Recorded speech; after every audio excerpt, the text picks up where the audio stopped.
122-053. Hai, saya Mahfida dengan NIM A501229090. Hai, perkenalkan nama saya Rafiga dengan NIM A501-22452. Perkenalkan, nama saya Aprianti dengan stambuk A501-19033.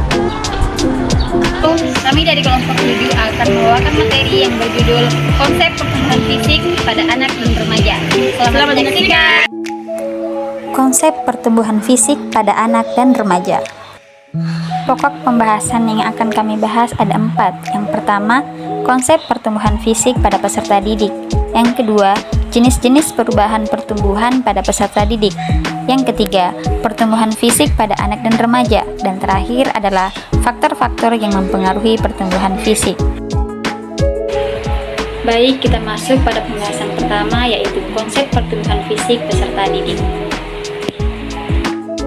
Perkembangan fisik merupakan salah satu aspek perkembangan peserta didik yang sangat penting dan mempengaruhi aspek-aspek perkembangan lainnya.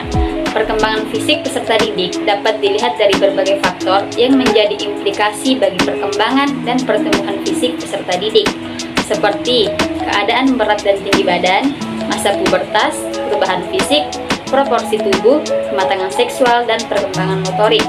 Secara langsung, pertumbuhan fisik anak akan menentukan keterampilan anak dalam bergerak, sedangkan secara tidak langsung, pertumbuhan fisik akan memengaruhi cara memandang anak tentang dirinya dan orang lain. Kuhlen dan Thompson mengemukakan bahwa perkembangan fisik individu meliputi 4 aspek, yaitu yang pertama, sistem saraf yang sangat mempengaruhi perkembangan kecerdasan dan emosi. Yang kedua, otot-otot yang mempengaruhi perkembangan kekuatan dan kemampuan motorik.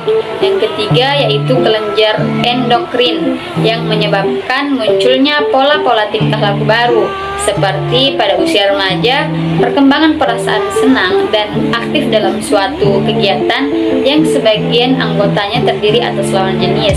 Terus yang terakhir yaitu struktur fisik atau tubuh yang meliputi tinggi, berat, dan proporsi. Oke, selanjutnya yaitu tentang jenis-jenis perubahan pertumbuhan pada peserta didik. Adapun yang pertama, terjadi perubahan fisik dan perubahan ukuran. Yang kedua, terjadi peningkatan jumlah sel. Yang ketiga, terdapat penambahan kuantitatif individu. Yang kelima, dipengaruhi oleh faktor internal dan faktor eksternal. Selanjutnya, perkembangan merupakan perubahan struktur dan fungsi yang bersifat spesifik. Adapun ciri-cirinya yang pertama, terjadi peningkatan kualitatif individu. Yang kedua, adanya proses kedewasaan. Yang keempat, tidak dapat dinyatakan dalam ukuran jumlah panjang maupun berat. Dan yang terakhir, bersifat sistematis, progresif, dan berkesinambungan. Yang ketiga itu pertumbuhan fisik pada anak dan remaja. Pertumbuhan adalah suatu proses perubahan fisiologis yang bersifat progresif dan korektif dalam berlangsungnya periode tertentu. Perubahan ini berkisar hanya pada aspek-aspek fisik individu. Pertumbuhan fisik adalah perubahan-perubahan fisik yang terjadi dan merupakan gejala primer dalam pertumbuhan remaja. Pertumbuhan ini meliputi perubahan yang bersifat internal dan eksternal. Pertumbuhan internal meliputi perubahan ukuran alat pencernaan makanan, bertambahnya ukuran besar dan berat jantung dan paru-paru, bertumbuhnya sempurna sistem kelenjar kelamin dan berbagai jaringan tubuh lainnya.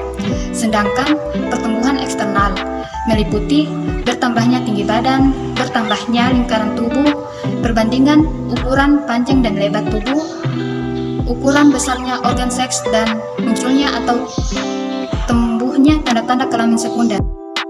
Kemudian faktor-faktor yang mempengaruhi pertumbuhan fisik. Faktor faktor-faktor yang mempengaruhi pertumbuhan fisik ada dua, faktor internal dan eksternal. Faktor internal yang pertama sifat jasmania yang diwariskan dari orang tua. Anak cenderung dapat lebih tinggi atau panjang dari anak lainnya jika ayah dan ibunya atau kakeknya bertubuh tinggi dan panjang. Kedua, kematangan. Perkembangan fisik seolah-olah seperti sudah direncanakan oleh faktor-faktor kematangan. Meskipun anak itu diberi makanan yang bergizi, tetapi kalau saat kematangan belum sampai, pertumbuhan itu tetap seperti tertangguhkan. Kemudian ada faktor eksternal. Yang pertama, kesehatan. Anak yang sering sakit-sakitan, pertumbuhan fisiknya akan terhambat. Sebaliknya, anak yang sehat akan lebih bagus pertumbuhannya. Kedua, makanan. Anak yang kurang gizi, pertumbuhannya akan terhambat. Sebaliknya, yang cukup gizi, pertumbuhannya akan lancar. Yang ketiga, stimulusi lingkungan. Individu yang tubuhnya sering dilatih untuk meningkatkan percepatan perkembangannya akan berbeda dengan yang tidak pernah mendapat latihan. Selanjutnya ada kondisi-kondisi yang mempengaruhi pertumbuhan fisik. Yang pertama, pengaruh keluarga di sini menjadi faktor keturunan maupun faktor lingkungan. Kedua, pengaruh gizi anak. Ketiga, gangguan emosional. Keempat, kurang rangsangan fisik dari lingkungan. Kelima, jenis kelamin. Keenam, pengaruh bentuk tubuh. Ketujuh, kesehatan anak sangat berpengaruh terhadap pertumbuhan fisiknya. Jadi kesimpulan dari materi kami adalah pertumbuhan fisik remaja merupakan pertumbuhan yang paling pesat. Remaja tidak hanya tumbuh dari segi ukuran atau semakin tinggi atau semakin besar, tetapi juga mengalami kemajuan secara fungsional, terutama organ seksual atau pubertas. Adapun perubahan-perubahan fisik yang penting dan terjadi pada masa remaja meliputi perubahan ukuran tubuh, perubahan proporsi tubuh, ciri kelamin utama, dan ciri kelamin kedua.